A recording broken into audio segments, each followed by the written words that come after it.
तो किसान भाइयों, टमाटर के ए टू जेड खेती की जानकारी वाले इस 10वें भाग में आपका स्वागत है। 10वां भाग के अंदर हम जानने वाले हैं कि कीट नियंत्रण टमाटर के खेती के अंदर हमें कैसे करना है, कौन कौन से कीटक आते हैं। और इसके पूर्व जितने भी हमने भाग अपलोड किए हैं उनमें हमने बाकी की जानकारी भी दी है। तो आप चाहो तो वो पूरी जानकारी देखने के बाद यह वीडियो देखेंगे तो आपको बहुत अच्छी तरीके से समझ में भी आएगा। तो ज्यादा देर न करते हुए शुरुआत करते हैं आज के वीडियो की। तो सबसे पहले हमने लिया है निमेटोड को। तो टमाटर के खेती के अंदर जो निमेटोड की समस्या आती है, निमेटोड होता क्या है? तो ये निमेटोड कोई फंगस नहीं है, ये इंसेक्ट के कैटेगरी के अंदर आता है। तो निमेटोड को इंसेक्टिसाइड के जरिए आप मार सकते हो। तो निमेटोड कहाँ पे इम्पेक्ट करता है? तो निमेटोड आपके जो पौधे के जो जड़ें होती है, जड़ों के अंदर गुठलियां बनाता है और उन गांठों को हम निमेटोड की गांठें बोलते हैं। तो रूट नॉट निमेटोड भी इसे कहा जाता है। तो ये निमेटोड होता है। तो निमेटोड के भी दो प्रकार होते हैं, एक अच्छे वाले भी निमेटोड होते हैं और एक बुरे वाले भी होते हैं। तो अभी हम बात कर रहे हैं बुरे वाले, जो हमें नुकसान पहुंचाते हैं, रूट नॉट निमेटोड के बारे में, जो हमारे फसल के अंदर क्या करता है, एक बार जड़ों के ऊपर हमला कर दिया तो जो भी अपटेक है आपके फसल का, उसे अच्छी तरीके से रोकने का काम यह करता है, जो कि हमारी फसल के लिए बहुत ही हानिकारक है। तो इसको कंट्रोल करने के लिए हमें क्या करना चाहिए? तो इसको कंट्रोल करने के लिए जो भी इंसेक्टिसाइड का ड्रेंचिंग है वो प्रॉपर 1 महीने के अंतराल में आपके जमीन के अंदर होगा, तो आपके फसल के अंदर निमेटोड का अटैक नहीं होगा। पहला तो ये ऑप्शन है। सेकंड वाला ऑप्शन ये रहेगा आप लोगों के लिए कि वेलम प्राइम जैसा हो गया, या फिर आप इमिडाक्लोप्रिड हो गया, या फिर एक्ट्रा जैसे इंसेक्टिसाइड का ड्रेंचिंग प्रॉपर करते रहोगे तो आपको निमेटोड की दिक्कत नहीं आएगी। सेकंड वाला तो सोल्यूशन हमने ऐसा बताया कि अ, आप जो ग्राफ्टेड पौधे इस्तेमाल करते हो ना टमाटर की खेती के अंदर, जिसकी जानकारी हमने पहले वाले भागों में दी है, तो वो ग्राफ्टेड पौधों के अंदर नीचे की तरफ जंगली बैंगन होता है। तो उस जंगली बैंगन के अंदर निमेटोड का भी अटैक नहीं होता है। यानी देखो आप कितना पैसा बच जाता है, कोई ड्रेंचिंग करने का जरूरत ही नहीं है। तो इतनी अच्छी तरीके से वो टेक्नोलॉजी है, उसका नया शेड्यूल, उसकी नई तकनीक आपको डेवलप करनी होगी। और वो डेवलप कैसी करनी है हमारे उसके लिए आपको हमारे इसके पहले वाले भाग आपको अच्छी तरीके से देखने होंगे। तो ग्राफ्टेड से भी आप इसको रोक सकते हो। सेकंड वाला है कि इंसेक्टिसाइड का ड्रेंचिंग वगैरह प्रॉपर आपका समय समय पर होना चाहिए, जिसके लिए वेलम प्राइम सबसे अच्छा माना जाता है, लंबे समय के लिए कार्य करता है। लेकिन बाकी के कीटनाशक जैसे कि इमिडा हो गया, एक्ट्रा हो गया, स्लेप्रो हो गया, इन कीटनाशकों का, एसिटामाप्रिड हो गया, अगर समय समय पर आपका ड्रेंचिंग रहेगा 1 महीने के अंतराल में, तो निमेटोड के साथ साथ इतर कीटकों का भी आपका अच्छी तरीके से कंट्रोल हो जाएगा। तो निमेटोड को कंट्रोल करने के लिए आप ये सभी रास्ते अपना सकते हैं। निमेटोड को कंट्रोल करने के लिए आप गेंदे की खेती भी कर सकते हो। गेंदा लगाने के बाद अगर आप टमाटर की खेती करोगे तो उसमें ज्यादा निमेटोड की समस्या नहीं आएगा। टमाटर लगा दिया और बीच बीच में आपने टमाटर की जगह कुछ गेंदे के पौधे भी लगा दिए तो आपके निमेटोड का अच्छी तरीके से कंट्रोल हो सकता है। या फिर आप मूली मूली के अंदर भी निमेटोड से अच्छा कंट्रोल हो जाता है। वो कैसे होता है उसके लिए आपको एक अलग वाला वीडियो बना दिया है, आप वहां पे जाके भी देख सकते हो। तो या फिर आप टमाटर की फसल लेने से पहले, गर्मी का मौसम होता है, मूली की फसल ज्यादा दिन भी नहीं लेती, तो मूली की फसल भी ले सकते हो। मूली यानी कि रेडिश, तो वो भी आप ले सकते हो, जिससे निमेटोड का अच्छी तरीके से कंट्रोल हो जाए। अभी हम बात करते हैं अपिड्स की। अपिड्स बहुत ही साधारण कीटक है, गोल गोल आकार का होता है और इसको कंट्रोल करने की ज्यादा मशक्कत नहीं करनी पड़ती है। सिंपल वाला एसिपेट रोगर जैसे कुछ दवाई डाल दिए तो वो कंट्रोल आसानी से हो जाता है। लेकिन एक बात और एक अलर्ट देना चाहता हूँ, कुछ सालों से ऐसी कुछ घटनाएं घट रही है कि हमारा भी दिमाग बंद पड़ रहा है। किस तरीके से कई बार बैक्टीरियल ब्लाइट इतना हावी हो जाता है कि उसके अंदर क्या जेनेटिक बदलाव हुए है कि वो कंट्रोल ही नहीं होता है किसी दवाई से। फॉल आर्मी वर्म का हुआ, उसके बाद फॉल आर्मी वर्म का भी इतना हेवी अटैक हो गया, टीडीओ का हो गया, ये उसके बाद अभी पिछले साल ब्लैक थ्रिप्स का अटैक हो गया। मैंने पिछले साल दिसंबर नवंबर के अगल बगल में हमारा कंसल्टिंग के अंदर अपिड्स का अटैक देखा। अपिड्स नॉर्मल था, मैंने सोचा कि यार एसिपिड रोगर से चला जाएगा। लेकिन उस अपिड्स के अटैक ने हमें इतना परेशान किया, लगभग बहुत सारे कीटनाशक डालने के बाद भी अपिड्स कंट्रोल नहीं हुआ। तो अभी ये भी हो सकता है कि पिछला साल ब्लैक थ्रिप्स की वजह से ज्यादा जाना गया किसानों के अंदर, और यह साल अपिड्स की वजह से भी जाना जा सकता है। तो अपिड्स का अटैक होने पर हल्के में नहीं लेना है, पहले जैसा ये अपिड्स नहीं रहा है। इसके अंदर भी कुछ जेनेटिकली बदलाव बहुत अच्छी तरीके से हो गए, जिससे अगर आप इसको हल्के में लोगे तो कंट्रोल करने के लिए आपको ये बाद में बहुत सताएगा, जैसे ब्लैक थ्रिप्स ने भी आपको सताया है। तो अपिड्स दिखने के बाद आप जो भी एक सिंपल वाले डेल्टा मेथ्रिन, साइपर मेथ्रिन, अल्फा मेथ्रिन, मतलब सिंथेटिक पायरेथ्राइड ग्रुप का भी कोई इंसेक्टिसाइड जाता है कॉन्टेक्ट एक्शन वाला, उससे भी कंट्रोल हो जाता है। एसिपेट रोगर, प्रोपेक्स सुपर, पदान, ऐसे सिंपल सिंपल वाले दवाइयों से भी आपका अपिड्स अच्छी तरीके से कंट्रोल हो जाता है। आपको बहुत बड़ी ज्यादा महंगी वाली दवाई का इस्तेमाल करने की जरूरत नहीं है। अगर समय पर ऑब्जर्वेशन आपका रहते हुए आपको यह किट दिख गया बहुत ही बाल्यावस्था में, तो आप इसे आसानी से कंट्रोल भी कर सकते हो। इसके बाद आती है अलग अलग प्रकार की इलिया, फल के अंदर घुसने वाली इलिया या फिर पत्तियों खाने वाली इलिया। इस तरीके से बहुत सारी इलियों का अटैक आपके टमाटर की खेती के अंदर होता है, और बारिश के मौसम में इन इल्लियों का अटैक बहुत ज्यादा होता है। तो इल्लियों के लिए सिंपल आपको क्या करना है, जो भी खरपतवार आपके टमाटर की खेती के अंदर रहने वाले होंगे उनको समय समय पर तो निकालना है, जिससे चुपने के लिए जगह इल्लियों को नहीं मिले। दूसरा, अगर हो सके लाइट ट्रैप लगाएंगे, तो लाइट ट्रैप से क्या होगा, लाइट ट्रैप से क्या होगा, जो भी इल्लियों के पतंगे वो आपके आसानी से मर जाएंगे। लाइट ट्रैप लगाना बहुत आसान है। एक आपका बड़ा वाला बल्ब लगाना है पीले रंग का, वो जो गर्म होता है, वो बड़ा वाला बल्ब लगाया, गर्म होने वाला खेत के बाहर लगाना है। खेत के अंदर बीच में लगाओगे तो बाहर दूसरों के खेत में से आपके खेत में आ जाएंगे। तो खेत के बाहर में आपको बॉर्डर के ऊपर या फिर बॉर्डर से बाहर भी लगा है तो अच्छी बात है। बल्ब लगाना है, बल्ब के नीचे कुछ पेट्रोल वगैरह कुछ ऐसा कुछ केमिकल रख देना है, जिसके गन से वो जो पतंग आएंगे बल्ब की तरफ अट्रैक्ट होंगे वो मर जाएंगे। हालांकि बल्ब का टेम्परेचर, सरफेस का टेम्परेचर भी इतना ज्यादा हो जाता है कि उसको छूने के बाद वो तुरंत मर भी सकते हैं, लेकिन ज्यादातर आपको नीचे की तरफ कुछ ना कुछ तो रखना पड़ेगा। लाइट ट्रैप बनाना बहुत आसान है, घर पे भी बना सकते हो। तो ये पतंग का हो गया। अभी जो अंडे देगी या फिर अंडे से जो भी इल्लियां बाहर निकलेगी, उसके लिए कंट्रोल करने के लिए एक ड्रेंचिंग का माध्यम बहुत अच्छा रहता है, वो भी आप करोगे ही करोगे। या फिर एक काम करना है आपको, जो अमाउस की जो भी रात आती है, अमाउस के रात में सबसे ज्यादा अंडे दिए जाते हैं कीटकों के द्वारा। तो ऐसे सिचुएशन में अमाउस में एक स्प्रेइंग आपको लेना है, ये आपके शेड्यूल में पक्का होना चाहिए। तो एक स्प्रे हल्का वाला लो, कोई टेंशन नहीं, बहुत महंगा वाला स्प्रे लेना है ऐसा नहीं। आपको यहाँ पे एक बात याद रखना है कि कोई भी कीटक का अगर अटैक नहीं है, तो प्रिवेंटिव में हल्के में सबसे बढ़िया तरीके से काम करने वाले कीटनाशक का अगर आप इस्तेमाल भी करोगे तो चल जाएगा। बहुत महंगे में बहुत खर्चा करने की जरूरत यहाँ पे नहीं है। तो फिर इल्लियो का ज्यादा अटैक होने के बाद आपको पता है क्लोराएंट्रेनिलीप्रोल वाला जो कंटेंट है वो बहुत ही अच्छी तरीके से काम करता है, जो कि कोराजन और एम्प्लीगो के अंदर आता है। एक्सपोनस भी बहुत अच्छे तरह से काम करता है। प्रोक्लेम, इमामेक्टिन बेंजोएट वो भी अच्छा काम करता है। सस्ते में आपका प्रोपेक्स सुपर, प्रोपेनोफॉस जिसमें आता है वो अच्छा काम करता है। डेल्टा मेथ्रिन, लैम्बडा साइलोथ्रिन, कराटे वगैरह बहुत अच्छी तरीके से इल्लियों के ऊपर काम करता है। इसके बाद एक इल्ली आती है लिप माइनर वाली, जो कि पत्तियों के अंदर घुसकर आपके पत्तियों को डैमेज कराती रहती है। तो उसको कंट्रोल करने के लिए सिंपल वाला आपको क्या करना है, वेलियम प्लेक्सी की ड्रेंचिंग रखनी है। अगर देखो लिप माइनर की आपको अगर ज्यादा समस्या सता रही है, आप कहोगे कि यार ऊपर से स्प्रे आबासिन का वगैरह डाल देता है उससे कंट्रोल हो जाती है, लेकिन स्प्रेइंग से जब आप लिप माइनर को कंट्रोल करने जाओगे तो ज्यादा से ज्यादा जो कवरेज में जो दवाई जाएगी वहां पे ही आपको लिप माइनर का अच्छा कंट्रोल मिलेगा।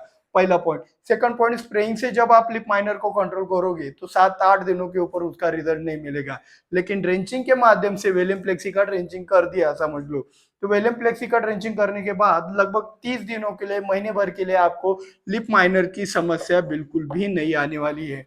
तो इस तरीके से आप इल्लियों का भी समस्या का निराकरण अपने टमाटर की खेती के अंदर कर सकते हो। इसके बाद आता है आपका मन पसंदीदा विषय, जिसके लिए आप यहाँ तक इतने रुके हुए हो। एक होता है येलो वाला थ्रिप्स और एक होता है ब्लैक वाला थ्रिप्स। तो जो ब्लैक थ्रिप्स है उसके बारे में बाद में बात करेंगे, पहले येलो वाले थ्रिप्स के बारे में बात करते हैं। तो देखो, पत्तियों को जितना नाजुकपन आ जाता है उतना ही आपके फसल के अंदर उतना ही आपके फसल के अंदर थ्रिप्स का अटैक ज्यादा रहता है। और नाजुकपन कब आता है, जब आप अपनी जमीन के माध्यम से कुछ नाइट्रोजन देते हो या फिर कुछ टॉनिक का इस्तेमाल करते हो या फिर कोई पीजीआर इस तरीके से इस्तेमाल करते हो कि उसका सेल डिवीजन बहुत रैपिडली होने लगता है, आईए हो गया, प्लेनोपिक्स हो गया, इसी इस तरीके से इस तरीके के आपके पीजीआर, या फिर अचानक से आसमान में बादल आ गए तो उससे भी पौधे के अंदर नाइट्रोजन बढ़ जाता है। तो उस वक्त में आपके इन पौधों के ऊपर थ्रिप्स का या फिर ब्लैक थ्रिप्स का अटैक बढ़ जाता है। तो जो भी टॉनिक या फिर जो भी नाजुकपन लाने वाली चीजें, उन चीजों के साथ या फिर जो कंडीशन क्रिएट होती है उस वक्त में आपको क्या करना है, पत्तियां रब बनाने के लिए जितनी भी चीजें मार्केट में अवेलेबल है उनका आपके शेड्यूल में समावेश करना है। ये सबसे पहला और सबसे अच्छा इलाज होगा। आप कहोगे यार दवाइयां नहीं बताई, ये तो कुछ अलग ही बता रहा है, लेकिन ये अगर करोगे तो दवाइयों के ऊपर ज्यादा डिपेंडेंसी आपकी नहीं रहेगी। तो कैसे करना है, तो आपका सिलिकॉन हो गया, सिलिकॉन भी आपका पत्ती रब करता है। कुमानेल का ज्यादा से ज्यादा इस्तेमाल करो। फ्लावरिंग स्टेज नहीं है तो आप Z78 का इस्तेमाल कर सकते हो। फ्लावरिंग स्टेज नहीं तो आप ब्लू कॉपर का इस्तेमाल कर सकते हो। अगर फ्लावरिंग स्टेज है तो आप लिक्विड बोल्डेक्स मिक्सचर का इस्तेमाल कर सकते हो। इस तरीके से अपना जुगाड़ लगाकर अलग अलग तरीके से आप पत्तियों को मजबूत बना सकते हो। फॉस्फोरिक एसिड से भी आप पत्तियों को रब बना सकते हो, एक मजबूत बना सकते हो। फॉस्फोरिक एसिड से फसल की हेल्थ भी अच्छी हो जाती है। तो अभी एक नया वाला वीडियो भी आने वाला है हमारा नैनो डीएपी के ऊपर। उसमें आपको फोकट में हम नैनो डीएपी घर पे बना के कैसे इस्तेमाल करना है इसके बारे में जानकारी देंगे। आप ज्यादा से ज्यादा इसको शेयर करना, मेरे को मोटिवेशन मिलता है, तभी मजा आता है कोई ज्यादा से ज्यादा बताने का। तो यहाँ पे हमारा विषय था कि पत्तियों को अगर रब बनाया तो थ्रिप्स हो गया, ब्लैक थ्रिप्स हो गया या फिर आपका डिसीज भी हो गया तो उसका प्रेशर ज्यादा नहीं रहता है, ज्यादा नाजुकपन आपके फसल में नहीं रहा, तो आपकी फसल सेहतमंद तंदुरुस्त रहने के कारण प्रोडक्शन भी अच्छा देती है। आप देखो ना, कुछ पत्तियां टेढ़ी मेढ़ी होने लगी तो उसका प्रोडक्शन भी कम होता है। फूल लगे तो उसका फल का साइज भी कम निकलता है, फूल भी कम लगते हैं, फ्लावर ड्रॉपिंग होने लगता है। कोई भी डिसीज आया तो आप देखो, डिसीज या फिर इंसेक्ट का प्रेशर हुआ तो आपको प्रोडक्शन डाउन हो जाता है। तो ये फायदा है आपके पत्तियार रब करने का। तो पत्तियार रब कैसे करें इस विषय पर इसी नाम से एक वीडियो बन चुका है। आप चाहो तो वो वाला वीडियो और भी डिटेल में आप जानकारी उसमें भी पा सकते हो। तो येलो थ्रिप्स के लिए या फिर ब्लैक थ्रिप्स के लिए, ये दोनों के लिए आपको ये चीजें करनी ही करनी है। आपके शेड्यूल के अंदर पत्तियां रब करने वाली जितनी भी दवाइयां उनका इस्तेमाल करना ही करना है। अभी येलो थ्रिप्स यानी कि पीले वाले थ्रिप्स को कंट्रोल कैसे करना है इसके बारे में जानकारी ले लेते हैं। तो पीले वाले थ्रिप्स को कंट्रोल करने के लिए सबसे बढ़िया दवाई थी हमारी स्पिंटोर। अब स्पिंटोर का भी इस्तेमाल करेंगे तो चल जाता है, लेकिन मार्केटिंग के जरिए इसको बंद कर दिया गया है। अभी इसकी जगह आया है आपका डेलीगेट। ये दोनों भाई बहन है, ऐसा आप समझ सकते हो। क्योंकि स्पिंटोर जिसके अंदर आता है स्पिनोसैड और डेलीगेट जिसके अंदर आता है स्पिनेटोरम, ये दोनों स्पिनोसाइना नामक बैक्टीरिया से बनाए गए हैं। मतलब एक ही माँ के दो बच्चे आप इसे कह सकते हैं, दोनों के रिजल्ट समान है। मार्केट में जब डेलीगेट इंट्रोड्यूस किया गया था तब कंपनी वालों ने बताया था कि यार ये सिर्फ अपने इलियो के ऊपर काम करता है, ट्रिप्स के ऊपर काम नहीं करता है। और बाद में अभी ब्लैक थ्रिप्स पिछले साल ज्यादा था तो अभी कहने लगे यार थ्रिप्स के ऊपर काम करता है ये ज्यादा। तो यार समझ लो, जो भाषा बदलता है वो किसी काम का नहीं, अपने स्वार्थ के लिए कोई भी भाषा बदलता है। तो हमने सबसे पहले वीडियो बनाया था जब मार्केट में किसी को भी पता नहीं था ये चीज कि डेलीगेट थ्रिप्स के ऊपर भी बहुत अच्छी तरह काम करता है। अगर आपको समय समय पर नए प्रोडक्ट की या फिर पुराने प्रोडक्ट की अच्छी वाली और सच्ची वाली जानकारी चाहिए तो चैनल को अभी सब्सक्राइब जरूर कर ले। और डेलीगेट हो गया। डेलीगेट के बाद मेरा फेवरेट आता है अबासिन। अबासिन ही मेरा फेवरेट क्यों है, क्योंकि अबासिन थ्रिप्स को भी अच्छी तरीके से कंट्रोल करता है और ऊपर से रेड माइट को भी कंट्रोल करता है। मतलब एक तीर में दो निशाने इससे बैठ जाते हैं, इसलिए मेरा फेवरेट है। उसमें भी अगर आपके पास चाइना सोर्स वाला अगर आबासिन मिल गया तो यार नैले पे दैला उड़ जाता है। क्योंकि चाइना सोर्स वाला जो अबामेक्टिन बेंजोएट आप मार्केट से खरीद के लाते हो वो लगभग 15 दिनों के लिए तो आपके लिए काम करता है, बजट में भी रहता है और लंबे समय के लिए कार्य भी करता है, इसलिए आबासिन भी बेटर है। आबासिन के बाद बस इनके बाद आप मतलब अभी रैंडमली कोई भी इंसेक्टिसाइड आ जाएगा। आपका प्रोक्लेम भी अच्छा काम करता है कॉन्टेक्ट एक्शन में, कोई टेंशन नहीं। प्रोक्लेम अभी तक काम कर रहा है लेकिन 100% नहीं। अभी यहाँ से रेशो कम होता जाएगा, जितनी भी दवाइयां मैं बोलूंगा या फिर आएंगी उसका रेशो कम हो जाएगा। ये तीनों सबसे पावरफुल काम करने वाली दवाइयां है। अभी आपका एक्सपोनस भी आ गया, एक्सपोनस आपके ब्लैक थ्रिप्स के ऊपर भी बहुत अच्छा कार्य करता है, लेकिन वो क्या हो गया, अगर एक्सपोनस का इस्तेमाल आप अगर अडल्ट स्टेज में करोगे, डेलीगेट का, स्पिंटोर का, आबासिन का, प्रोक्लेम का, प्रोपेक्स सुपर का, क्लोरो का, कोई भी दवाई हो उसका इस्तेमाल अगर आप अडल्ट स्टेज में, ब्लैक थ्रिप्स के अडल्ट स्टेज में अगर प्रौढ़ावस्था में करोगे तो ब्लैक थ्रिप्स कंट्रोल होने का नाम नहीं लेगा। यह हमने पिछले साल देखा है।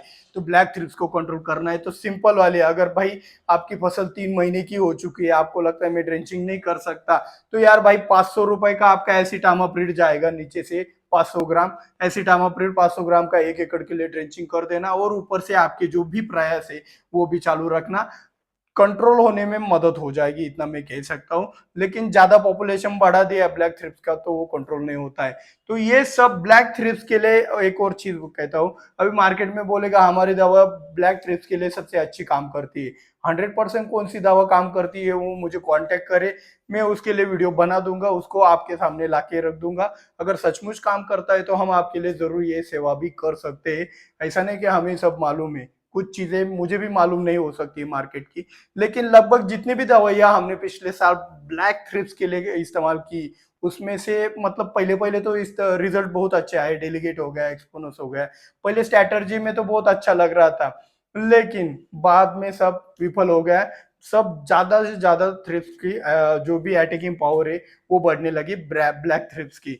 तो ब्लैक थ्रिप्स के लिए अब मार्केटिंग के चंगुल में मत फंसो।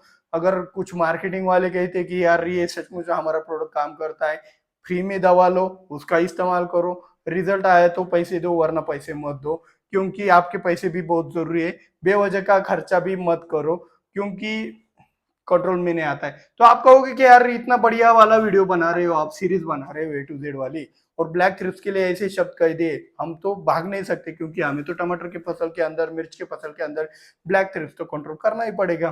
तो इसके लिए क्या करना है हमसे तो जानना ही। तो मैंने बता दिया, पहला पॉइंट एसिटामाप्रिड का बता दिया है।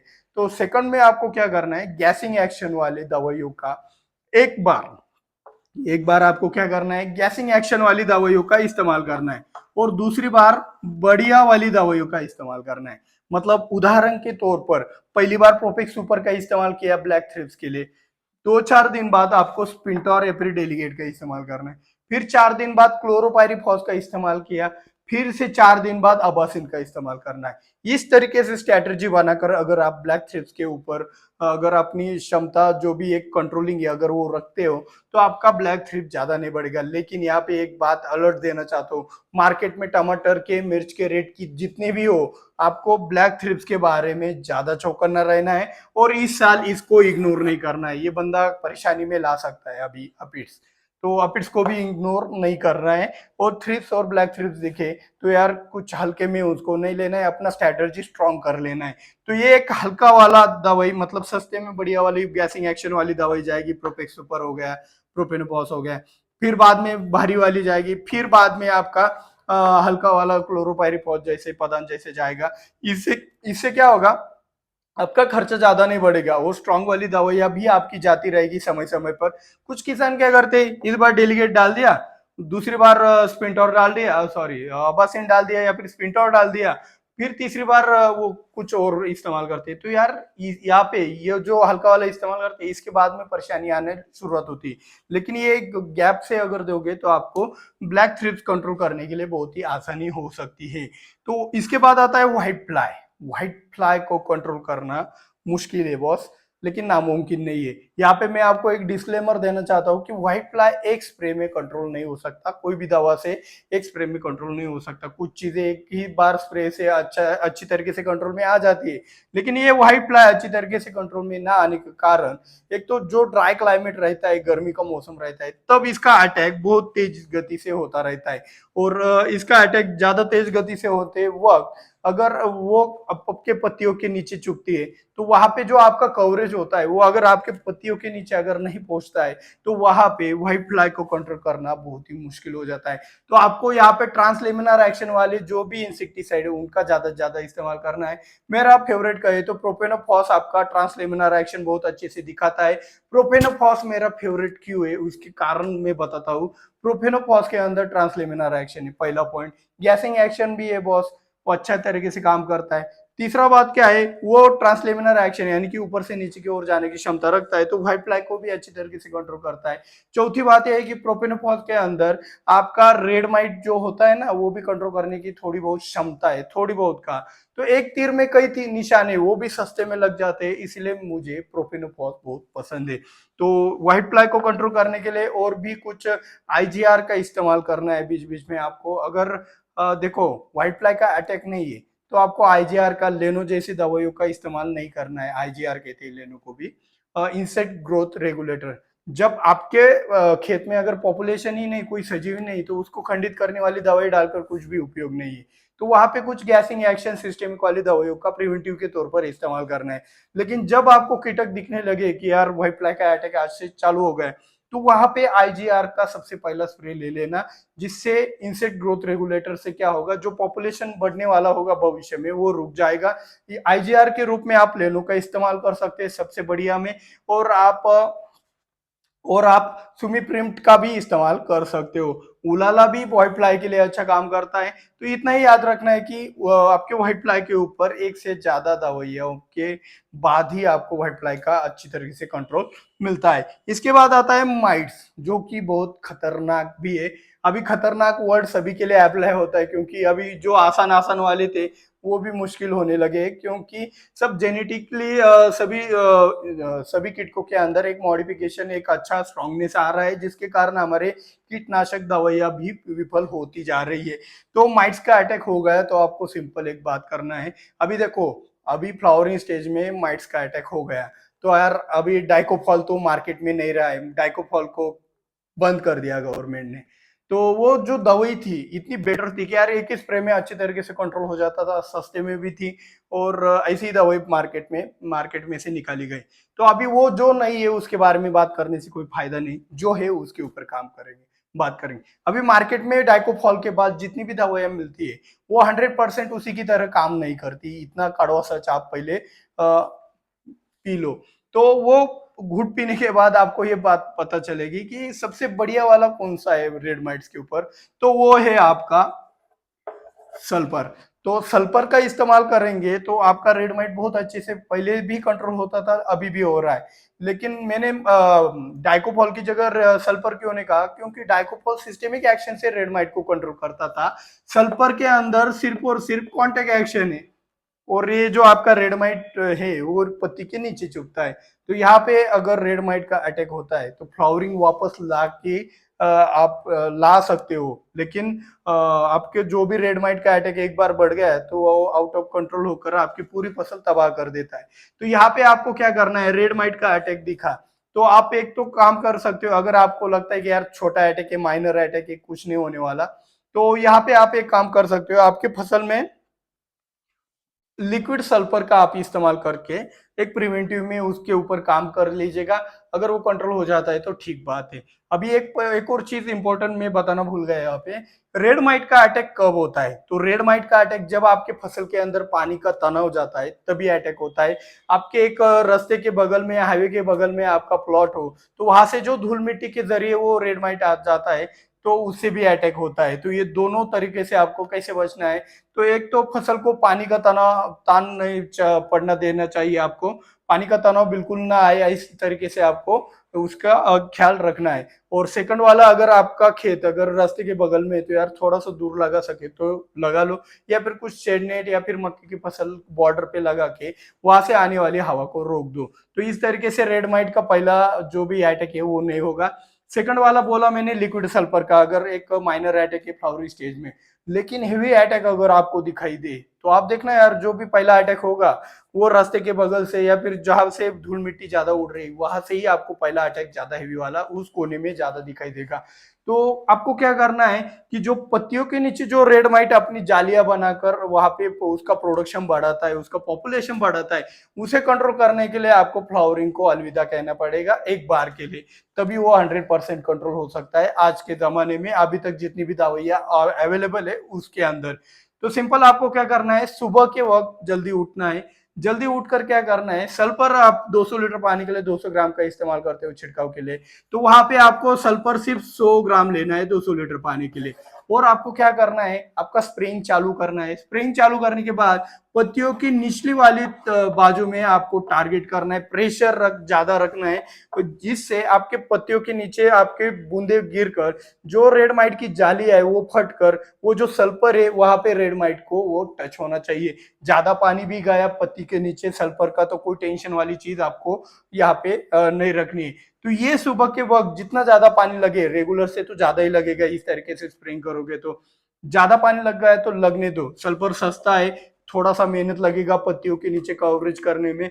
और वो कवरेज होने के बाद सिंपल आपको क्या करना है कि शाम के वक्त आपको जो फेवरेट लगे ना यार, वो मिट्टी साइड डाल दो, कोई टेंशन नहीं। आप अबासिम भी डाल दोगे हो जाएगा, मिटिगेट भी डाल दोगे हो जाएगा, फिर पायरोक्सिमेट वही आप जो डाल दोगे हो जाएगा। कोई भी मिट्टी साइड डालोगे आपका रेड माइट बहुत अच्छी तरीके से कंट्रोल हो जाएगा। तो आज का ये किटको का जानकारी वाला जो सेक्शन है यही पे खत्म होता है।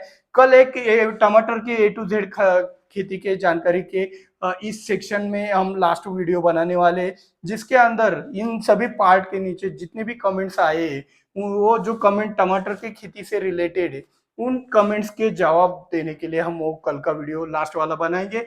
परसों से मैं सोच रहा हूँ मिर्च का A to Z वाला खेती वाला जो भी जानकारी वाला जो वीडियो है वो बनाया जाए। तो आपको कैसे लगता है मिर्च के खेती के किसानों को या फिर कोई और फसल को बनाना चाहिए? डिसाइड तो हमें वो ज्यादा नंबर्स के ऊपर ही करना है। तो मिर्च की खेती के ऊपर हमारा A to Z वाला आने वाला है। तो ये सब जानकारी अगर बारकाई से अगर आप शेड्यूल के अंदर इनको कवर करोगे तो आपको ज्यादा तकलीफ यहाँ पे नहीं होने वाली है। और हाँ, मेरे को मोटिवेशन देने के लिए ज्यादा से ज्यादा शेयर करोगे तो और भी मजा आएगा, ज्यादा डीप में बताने को आनंद मिलता है। और थोड़ा सा अब ठीक है, वातावरण क्लाइमेट टमाटर का अच्छा नहीं है रेट के हिसाब से, लेकिन फिर भी ये चीजें तो बदलती रहती है। टमाटर के ऊपर भी आप आने ही वाले हो भविष्य में, टमाटर के बाद अभी हम मिर्च के ऊपर भी आने वाले A to Z जानकारी देने के लिए। तो ये यही वो वादा था मेरा कि यार A to Z वाले वीडियो बनाना इतना हंसी मजाक का खेल नहीं। अभी ये 10वां भाग चल रहा है, हर एक भाग आधे घंटे का, 20 मिनट का, 15 मिनट से ऊपर ही है। तो आप देखो यार 5 घंटे के करीब करीब हमारा A to Z वाला हो गया है। इतना तो मूवी भी नहीं रहता है, तो एक वीडियो में नहीं बन सकता है। इतना पावर मेरे भी नहीं है कि इतना डिटेल में एकदम से 5 घंटे लगातार एक टेक में, तो ये दिक्कत वाली चीज होती है। तो इसीलिए हमने A to Z का जो भी एक प्रॉमिस था थोड़ा लेट कर दिया। 1 लाख सब्सक्राइबर के ऊपर हमने वादा किया था, अभी हम ये कंप्लीट भी करा ही देंगे। थोड़ा सा अभी कुछ किसान नाराज भी हो सकते हैं कि यार हमारा हल्दी वाला नहीं लिया, हमारा संतरा वाला नहीं लिया, हमारा अंगूर वाला नहीं लिया, और ये सिर्फ टमाटर मिर्च के ऊपर कर रहे। सोयाबीन के ऊपर भी आएगा क्योंकि वो इम्पोर्टेंट है, सोयाबीन मक्का की फसल भी हम जल्द से जल्द कवर करेंगे।